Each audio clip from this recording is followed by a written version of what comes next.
เฮลโลสบายดีเซียสโตกข้าพเจ้าชื่อว่าณภวรรณหรือว่าปุ้ยหนุยหรือเอิ้นสั้นๆว่าหนุยก็ได้เนาะปัจจุบันเรียนอยู่ประเทศฮังการีเมืองบูดาเปสต์เนื่องจากว่ามีคนส่งมาถามหนุยหลายเนาะว่าเฮ็ดจังไดจึงได้ไปถึงนี่มื้อนี้ก็เลยตัดสินใจอยากมาอัดคลิปบอกคร่าวๆเกี่ยวกับ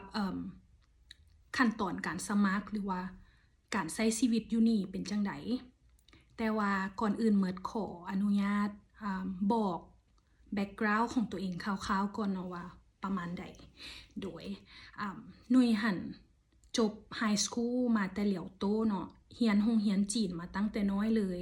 แล้วหลังจากที่จบเหลียวโตปุ๊บก็ได้ทุนไปเรียนต่ออยู่ปักกิ่งสายการเรียนก็แม่นการค้าสากลแต่ว่าช่วงที่เรียนไฮสคูลอยู่เฮาก็เรียนภาษาอังกฤษไปนำเนาะโดยภาษาอังกฤษเฮาก็พอได้อยู่ระดับหนึ่งแล้วมีความฝันตั้งแต่น้อยๆแบบความฝันลึกๆตั้งแต่น้อยๆว่าอยากเรียนจบปริญญาโททั้งที่ตอนนั้นหั่นน่ะบ่ฮู้เลยว่าการเรียนจบปริญญาโทมันแม่นอิหยังจังไดแต่ว่าด้วยความที่เฮาเห็นคนอ้อมข้างบ่ว่าจะเป็นลุงบ่น้าบ่าวน้าสาวที่ว่าเพิ่นเก่งหั่นน่ะเฮาก็เลยอยากเป็นแบบเพิ่นแบบเฮาก็เคยมีความฝันว่าอยากจบสูงๆเรียนได้สูงๆแล้วก็อาจจะมาเฮ็ดเวียกนำINGO อีหยังก็ว่าไปเนาะแล้วก็เป็นคนที่มักภาษาอังกฤษตั้งแต่ยังน้อยๆแล้วก็เลยมีความฝันว่าปริญญาตรีหรือว่าปริญญาโทก็ได้ตัวเองต้องได้มาเรียนประเทศที่ว่าเว้าภาษาอังกฤษหั่นน่ะโดยแต่ว่าก็ได้มาอยู่ฮังการีแทนถึงว่าสิบ่ได้เว้าภาษาอังกฤษเป็นหลักแต่ว่ามันก็ให้ความรู้สึกอีกแบบหนึ่งที่แบบว่ามันก็ต่างจากอยู่ประเทศจีนแล้วก็ประเทศลาวนะโดยคลิปคอนตินิวตัวเก่าเนาะหลังจากที่จบตั้งแต่ปักกิ่งแล้วเนาะปี2021เนาะหนุยจบแต่ว่าหนุยจำเป็นต้องได้มาช่วงโควิดระบาดนะก่อนก็คือต้นปี2020มาปุ๊บก็พยายามซอกหาทุนตั้งแต่ตอนนั้นเพราะว่าใจแท้หันแม่นจบ2021ปุ๊บแล้วแม่นอยากต่อปริญญาโทในเซมิสเตอร์นั้นเลยหั่นน่ะโดยก็เลยพยายามซอกทุนที่จริงหันสมัครมาหลายทุนแล้วก็คือจะมีพวกออสเตรเลียกับนิวซีแลนด์อีหยังนั่นแหละแต่ว่าก็บ่ผ่านเนาะด้วยความที่แบ็กกราวด์เฮามันอาจสิยังบ่เหมาะสมปานใดเพราะว่าด้วยความที่หนุ่ยจะคุกคีกับพวกจีนมาตลอดว่าซั่นซะแล้วเฮาบ่ได้มีประสบการณ์วอลันเทียอีหยังแต่ว่าหลังจากที่หนุ่ยกลับมาแต่จีนช่วง2020หนุ่ยก็พยายามสมัครไปเป็นวอลันเทียนู่นนี่นั่นแบบตามที่พวกเพิ่นเปิดหั่นนะก็สมัครไปหมดได้เข้าตัวใดก็ได้เข้าแล้วก็พยายามแอคทีฟกับแอคทิวิตี้ที่มันได้ช่วยเหลือสังคมตลอดเพราะให้เฮาได้เขียน CV หั่นแหละไปว่าเฮาได้เฮ็ดอีหยังมาเนี่ยนะโดยแล้วก็บ่สำเร็จเนาะ เพราะว่ามันเป็นทุนที่ค่อนข้าง competitive หลายเพราะว่าไผก็ต้องการทุนพวกนั้นนะก็เลยเริ่มมาเห็นหมู่ที่ว่าสมัครทุนฮังการีมาคือกันก็เลยซอกถามเอาหั่นแหละว่าอีหยังจังใดอีหยังนะแล้วที่จริงหนุ่ย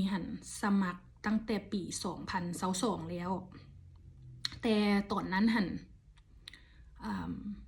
โควตาเต็มโรงเรียนaccept แล้วแต่ว่าโควตามันเต็มก็เลยยังบ่ยอมแพ้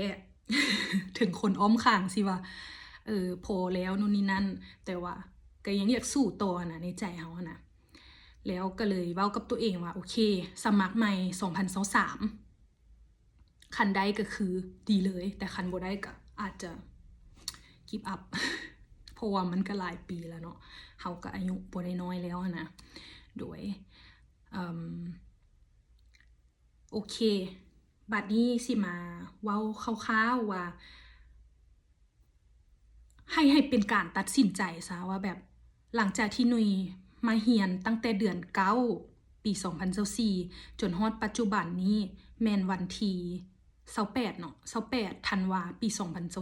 2024 3 เดือนปลายนี่นะ แม่นนุยเจออย่างแน่หลังจากที่มาเฮียนเว้าตรงๆเลยว่า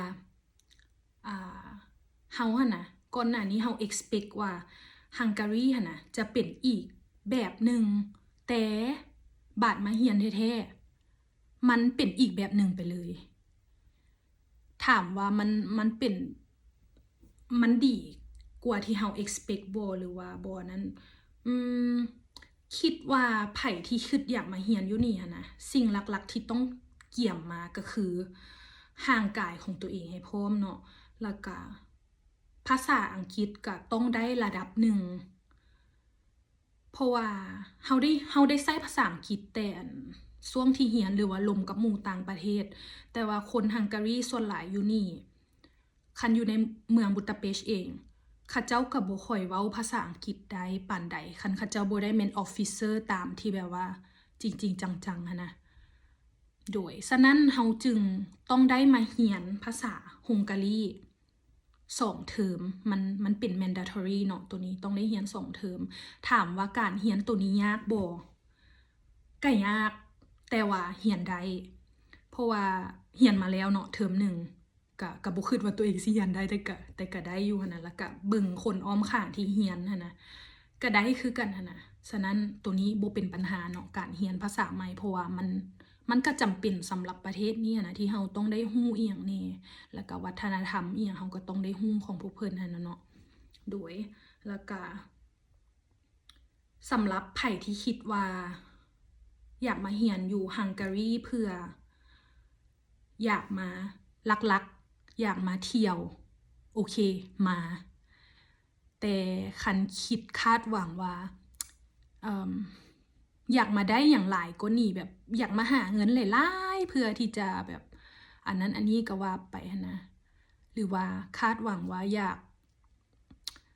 ยากมาเรียนเพื่อให้ได้ความรู้ตัวนั้นแท้ๆนะมันก็ได้อยู่แต่ว่าอันนี้มันก็ขึ้นกับแต่ละโรงเรียนนำเนาะเพราะว่าสิว่าจังได๋แม่นอย่างที่2ที่เฮาต้องเตรียมมาก็คือบัดเจ็ตเพราะว่าทุนหั่นเพิ่น cover ให้แต่ทุนการศึกษาแล้วก็ทุนค่าอยู่ค่ากินเนาะค่าอยู่ก็จะได้อยู่ 43,700 foreign มันก็จะตกอยู่ประมาณ100ปลายนิดๆ100กับ6ยูโรเนาะอันนี้ก็ไปคูณเอาเป็นเงินกีบแล้วก็ได้ค่าของชีพมากระทอกัน100ปลายนิดๆ100ยูโรซึ่งมันบ่พอเนาะมันบ่พอบอกเลยว่ามันบ่พอถึงว่าเฮาสิแต่งกินเองซื้อหยังมากินคิดว่าขี้ร้ายสุดที่ว่าต้องมีแต่ละเดือนเพื่อกินหั่นนะคันบ่ออกไปนอกหรือว่าอีหยังหั่นนุ้ยคิดว่าขั้นต่ำประมาณ200ยูโรคันว่าบ่ได้ออกไปใส่เลยมีแต่แต่งกินเองแต่ถ้าว่าเป็นคนอาทิตย์หนึ่งอาจจะไปกินข้าวนอกเทื่อนึงสิก็คิดว่าขั้นต่ำก็ต้องมีประมาณ300ขึ้นไปเนาะอันนี้แม่นสำหรับคนที่อยู่หอในโรงเรียนเด้อเพราะว่าถ้าเฮาเลือกอยู่หอในโรงเรียนตั้งแต่แรกเงินของปีนั้นหั่นนะของปีหนึ่งหั่นนะแม่นมันจะถูกโอนเข้าโรงเรียนออโต้เลยก็คืออยากบ่อยากถ้าสมมุติว่าเจ้ามาอยู่หอบ่ครบปีเขาเจ้าก็จะบ่ส่งเงินตัวนั้นคืนเนาะฉะนั้นก็จึงตัดสินใจให้ดีว่าตอนมาใหม่ๆหั่นจะอยู่หอหรือว่าไปอยู่นอกคันไปอยู่นอกเฮาก็จะได้เงินโต100ที่ว่าเพิ่นสนับสนุนหั่นนะมาหาเฮาเนาะแต่ว่าอันนี้เองนุ้ยเองนี่เพราะว่า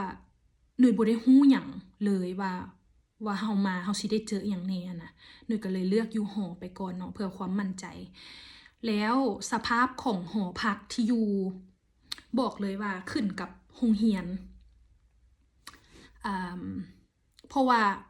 เฮ็ดรีเสิร์ชมาแล้วก่อนที่จะเลือกโรงเรียนนี้นะว่าหอมันจะเป็นจังไดนะมันบ่มีเนาะ มันบ่มีในอินเทอร์เน็ตเลยก็คือได้มาลุ้นเอาเองหน้างานแต่ว่าถ้าไผที่ว่ามีคนรู้จักอยู่นี่อาจจะซอก ถามเอานำพวกเพิ่นหรือว่าถามเบิ่งรูปอีหยังก็ได้เนาะแต่ว่าโดยส่วนตัวแล้วจากการที่ไปซอกถามหมู่ที่ว่าอยู่เมืองอื่นหรือว่าหอโรงเรียนอื่นว่าซั่นซะบ่คือกัน แต่ว่าส่วนหลายมันก็จะได้นอนบ่ต่ำกว่า2คนเนาะแล้วก็ห้องน้ำจะเป็นห้องน้ำรวม แต่ถ้ากรณีที่ว่าโชคดีได้หอดีก็คือเขาเจ้าจะอยู่เป็น2ห้องละ2คนละห้องน้ำกับห้องครัวรวมกันแสดงว่าเฮาได้ใช้ห้องน้ำกับห้องครัวรวมกับคนอื่นนะรวมกับเฮาแล้วนะทั้งหมดมีแต่4คนแต่คือมหาลัยที่หนูอยู่หนูได้ใช้รวมกับหลายคนเนาะโดยมีอย่างอีกบัดนี้การใช้ชีวิตอยู่นี่ยากบ่ก็บ่ยากเด้ถึงว่าเขาเจ้าสิบ่ค่อยได้ใช้ภาษาอังกฤษหั้นนะก็บ่ยากแบบเอาตัวรอดได้หั้นนะแล้วส่วนอาหารที่ว่าถ้าว่าไปกินอยู่นอกเนาะขั้นต่ำก็สิตกอยู่ประมาณ10 ยูโรไปที่แบบว่ากินพอให้มันอิ่มแล้วก็มีอย่างแน่นะแล้วส่วนค่าเดินทางตัวนี้นี่ถือแล้วก็เดินทางง่ายเพราะว่าคือเฮาเป็นนักเรียนเนาะเฮาสามารถซื้อปี้รายเดือนได้ตัวของหน่วยซื้อหันแม่นราคา 1,890 ฟอรินเนาะเฮาก็เอามาหารให้400ปัจจุบันนี้เรทแม่น400มันก็จะตกออกเป็นเงินยูโรเนาะมันก็บ่แพงซึ่งตัวนี้นะเที่ยวได้ทั่วฮังการีเลยแม่นดูทางขี่รถเลาะสิหลงซำใดก็บ่เสียดายนะโดยแล้วสำหรับไผที่คิดว่ามาแล้วอยากเฮ็ดเวียกเนาะเพราะว่าตอนนุ้ยมานุ้ยก็ซอกเวียกคือกันแล้วก็ได้เวียกหลังจากที่มาได้แป๊บเดียวก็บ่ยากซอกเวียกอยู่นี่ก็บ่ยากคันเฮาบ่เลือกเวียกส่วนค่าแรงงานขั้นต่ำเนาะตามที่ไปเห็นแล้วก็ศึกษามาแล้วก็เจอเองก็สิประมาณ4 ยูโรต่อเดือนโดย4 ยูโร4 ยูโรต่อชั่วโมงโดยแล้วมันก็ขึ้นกับชั่วโมงที่เฮาเฮ็ดแล้วก็มื้อที่เฮาได้เฮ็ดนำเนาะบางบอนเขาเจ้าก็อาจจะออฟเฟอร์ดีกว่านี้ถ้าเฮาได้เฮ็ดแบบช่วง weekends หรือว่า holidays มันก็อาจจะได้หลายกว่านี้หน่อยนึงแล้วส่วนเวียกที่เป็นออฟฟิศนะสิว่าจังได๋มันก็ค่อนข้างเข้ายากถึงว่าเฮาสิมี CV เลิศเลอหรือว่าอีหยังส่ำใดนะรู้สึกว่าหาเวียกที่มันเป็นออฟฟิศนะยากกว่าเวียกทั่วไปแบบตามร้านอาหารหรือว่าอีหยังนะโดยเป็นออฟฟิศจะหายากฉะนั้นอยากให้เกี่ยมใจมาหน่อยนึงว่าถ้าคิดว่าอยากมาเฮ็ดเวียกนะแม่นบ่ต้องเป็นคนติหลาย เพราะว่าอันนี้เว้าตรงๆเลยก็คือตอนอยู่ลาวเนาะเฮากับผู้หนึ่งว่าซั่นซะเพราะว่าได้ภาษาจีนนำได้ภาษาอังกฤษนำแต่ว่ามาอยู่นี่หั่นน่ะคือบ่มีค่าอีหยังเลยนี่แหละแบบเจ้าได้ภาษาจีนก็อย่าเรื่องของเจ้าสินะเพราะว่าจีนอยู่นี่ก็มีอยู่แต่ว่าส่วนหลายเขาเจ้าก็ได้ภาษาฮังการีหั่นน่ะแม่นถ้าอยากเป็น advantage จากคนทั่วไปนอกจากภาษาอังกฤษที่เฮาต้องได้แล้วหั่นน่ะเฮาต้องได้ภาษาฮังการีนำถ้าว่าอยากได้เวียกที่มันเป็นออฟฟิศที่ว่าอันนั้นหั่นน่ะแต่ว่าบอกตามตรงเลยการซอกเวียกออฟฟิศอยู่นี่มันยากถ้าเฮาแบบฟ้าวใช้เงินหั่นน่ะก็เฮ็ดหยังก็เฮ็ดไปก่อนแม่นเฮ็ดหยังก็เฮ็ดไปก่อนโลดแล้วส่วนเรื่องการเรียนเนาะบอกเลยว่าถ้าเปรียบเทียบระหว่างเรียนอยู่จีนกับเรียนอยู่นี่หั่นนะระบบต่างกันแฮงอยู่จีนจะเน้นเส็งเป็นเปเปอร์เนาะแล้วส่วนอยู่นี่หั่นนะเอเซหลายแฮงสำหรับปริญญาโทเด้อเอเซหลายแฮงแบบเข้าโรงเรียนมามื้อแรกนะอาจารย์บ่เว้าหยังเลยบ่ได้แนะนำอีหยังพอปานใด มีแต่บอก requirement ว่าเจ้าต้องส่ง essay แบบอย่างต่ำ10 หน้าอย่างประมาณนี้นะแต่ว่าเฮาก็ผ่านมันไปได้อยู่เนาะก็ถ้าผ่านเทอมแรกไปเทอมที่2คิดว่าจะง่ายขึ้นแน่นอนแม่นถามหลายคนมาแล้วเขาจะว่ามันผ่านไปได้เพราะว่าทำอิฐนุยมานะนุยก็ตกใจคือกันเพราะว่าห่างหายจากการเฮียนแบบนี้นะมา3 ปีแล้วเนาะแล้วได้กลับมาเฮียนคืนนะก็กับแบงอยู่ตอนทำอิฐนะแต่ว่าเฮ็ดจังใดได้เนาะมันเฮาต้องสู้นะเฮาต้องสู้แต่ว่าอาจารย์ส่วนหลายก็ใจดีเพิ่นก็ให้คะแนนดีอยู่คันเฮาแบบส่งซับมิตเวียกบ้านอีหยังตามที่เพิ่นบอกโดยแล้วก็อีหยังอีกการไปเที่ยวเมืองประเทศฮังการีนะเมืองบูดาเปสต์นะเป็นเมืองสำหรับกินดื่มโดยเฉพาะเห็นมีหลายห้านแฮงเนาะที่ว่าเพิ่นเปิดตั้งแต่8 โมงแรงจนฮอด5 โมง6 โมงเช้าก็มีนะโดยแล้วก็ส่วนไปเที่ยวต่างประเทศหันไปง่ายเลยไปคือแบบว่าเจ้าเพราะว่าถ้าเฮาได้มาเป็นนักเรียนอยู่ฮังการีปึ๊บหั่นน่ะไปใส่ก็ง่ายเพราะว่าเฮาสิได้มีstudent ID เนาะแล้วก็ resident permit หั่นก็คือเฮาไปได้ทุกๆ Schengen area เลยแบบไปง่ายแฮงบ่ไปง่ายแบบคือไปเมืองอื่นเลยนี่นะแบบง่ายโอเคแล้วสุดท้ายนี้เนาะที่อยากบอกก็คือไผ่ที่คิดว่าอยากมาทั้งเฮียนแนวแล้วก็ใช้ชีวิตนำมาเห็นแบบโลกภายนอกมาเห็นว่าบ้านเมืองประเทศที่ว่าเจริญแล้วนะมันเป็นแบบใดนะก็สนับสนุนอยากให้มาได้เพราะว่าถึงแม้นว่าแบบการอยู่การกินมันอาจสิบ่ได้สบายคืออยู่บ้านเฮาเนาะอันนี้เว้าในกรณีที่บางคนอยู่ลาวนะสบายอยู่แล้วคาดหวังว่ามาอยู่ต่างประเทศสิสบายคืออยู่ลาวนะบ่แม่นเลยเนาะอยู่นี่หันแม่นเฮาได้ใช้ชีวิตแท้ๆก็เห็นหลายคนอยู่ที่ว่าทางบ้านเพิ่นก็มีเงินแต่ว่ามาอยู่นี่เพิ่นก็ยังแบบซอกหาเงินเองนะอันนี้เห็นแล้วก็แบบภูมิใจแทนพ่อแม่เขาเจ้าได้ที่แบบโอเคแบบอยากช่วยเหลือตัวเองได้อยากใช้ชีวิตที่ว่าเป็นผู้ใหญ่แท้ๆนะก็แนะนำให้มาเนาะเพราะว่าครั้งหนึ่งในชีวิตอะไรไปอันนี้ก็คือแบบนั้นคือกันอยากให้ทุกคนเฮ็ดตามความฝันของตัวเองเนาะถึงแม้นว่าเจ้าอาจจะบ่ได้ถึงออสตาลีหรือว่าอีหยังก็ว่าไปบ่ได้หมายความว่าเจ้าบ่เก่งแต่ว่าอยากให้คิดว่าเฮาแค่อยู่บ่ถูกบอนคือมาฮังการีนี่นะก็บ่แม่นว่าเจ้า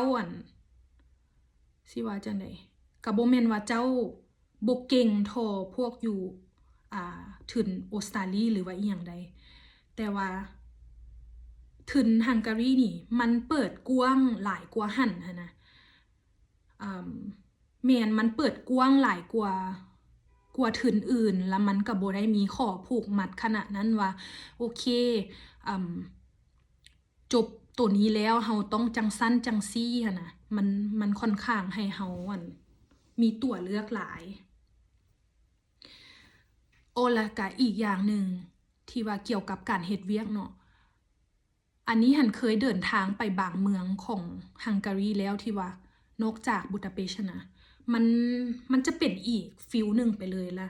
การหาเวียกอยู่หันมันก็ค่อนข้างยากอยู่ฉะนั้นแบบถ้าไผคิดว่าอยากมาเฮ็ดเวียกอีหลีนะอยากมาเฮียนแล้วก็ได้เฮ็ดเวียกนำหั่นนะบูดาเปสต์ก็ถือว่ามีopportunity หลายกว่าในการเฮ็ดเวียกโดยแล้วโอเคสุดท้ายก็อยากให้มาเลยเนาะ มาลองเปิดหูเปิดตาแบบเพราะว่าอันนี้นะ อยากสนับสนุนให้แบบเด็กน้อยทุกคนแบบออกจากคอมฟอร์ตโซนของตัวเองได้แบบการที่เราได้มาเห็นอีหยังใหม่ๆนอกจากบ้านเมืองของตัวเองนะเราก็สิมี mindset ที่แบบว่าต่างขึ้นไปแบบคนเฮามันบ่เฮ็ดให้ตัวเองตายง่ายๆดอกแบบบ่ต้องย้านเนาะแบบให้ออกมาจากบนนั่นรถแล้วจะฮู้ว่าแบบโลกนี้มันกว้างใหญ่แฮงนะแล้วเฮาแค่เป็นจุดน้อยๆของโลกนี้ซื่อๆนะแบบแล้วมาอยู่นี่นะเขาเจ้าก็บ่ได้สนเจ้าอีกได้ว่าเจ้านุ่งเครื่องหรือว่าอันนั้นอันนี้จังไดแบบมันใช้ชีวิตแบบอิสระนะโดยแล้วเนื่องจากว่ามีหลายคนที่ว่าถามหนุ่ยเนาะว่าได้ทุนตัวนี้ได้จังไดนะตอนนี้หนุ่ยกะเปิดให้คำปรึกษาอยู่เนาะหลังจากที่สะสมประสบการณ์ตัวนี้มาเพราะว่าปีที่ว่าบ่ได้นะปี2022นะบอกตรงๆเลยเด้อว่าเฮ็ดหมดทุกทางเพื่ออยากให้ตัวเองนะได้ทุนตัวนี้ไปดูหมอก็ไปดูวัดใดที่ว่าดังขออีหยังแล้วได้หั่นนะก็ไปขอมาหมดความว่าแบบอยากมาหั่นนะและสุดท้ายกับโปได้มาเนาะปีนั้นแล้วส่วนปี2023ก็คือปล่อยวางทุกอย่างเรียนรู้จากปี2022เรียนรู้ว่าแอปพลิเคชันของเฮานะมันขาดตกบกพร่องตัวใดแล้วก็มาปรับใช้ในปี2023นี่แบบคล้ายๆว่าศึกษาจุดที่แบบว่าเฮาขาดไปนะว่าเป็นจุดใดแล้วก็เอามาปรับใช้ในปี2023แล้วบอกเลยว่าปี2023นี่นะหนุ่ยบ่ได้ขอหรือบ่ได้เอียงเลยปล่อยวางให้จักรวาลเพิ่นนำพาแบบเรียนรู้จากปีที่ผ่านมาแล้วมานำใช้ในปีนี้ว่าเฮ็ดจังไดจึงผ่านแล้วปล่อยวางเพราะว่าการที่เฮาสิได้ทุนหรือบ่ได้ทุนหั่นนะแม่นส่วนหนึ่งหั่นมันขึ้นกับเฮาแท้ๆแบ็กกราวด์ของเฮาว่าเฮาเป็นจังไดจังซั่นจังซี่มาแล้วก็ขึ้นกับ motivation letter แบบบางเทื่อหั่นนะเฮาฮู้ว่าเฮาเก่งหรือว่าด้านใดด้านหนึ่งเฮาฮู้ว่าเฮามีประสบการณ์นู่นนี่นั่นอันใดอันหนึ่งอยู่แล้วแต่บางเทื่อเขาเจ้าคนที่ว่าเบิ่งแอปพลิเคชันฟอร์มของเฮาหั่นนะเขาเจ้าอาจจะบ่เห็นเพราะว่าเขาอาจจะขายตัวเองบ่พออาจจะขายตัวเองยังบ่หมดมันก็เลยเฮ็ดให้เฮาบ่ stand out จากคนอื่นหั่นนะเฮาก็เลยบ่ถูกเลือกหั่นนะแล้วในเซอร์วิสที่หนุ่ย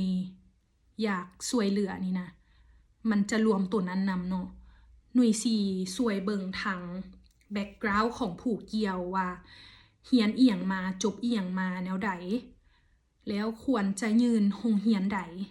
แล้วก็สิช่วยเบิ่ง motivation letter นำสิช่วยอ่านทุกโตเลยว่าคันเวลาคนอ่านนะอ่านแล้วมันรู้สึกแบบพิเศษบ่อันคนผู้นี้นะหนุ่ยสิช่วยเบิ่งให้เนาะ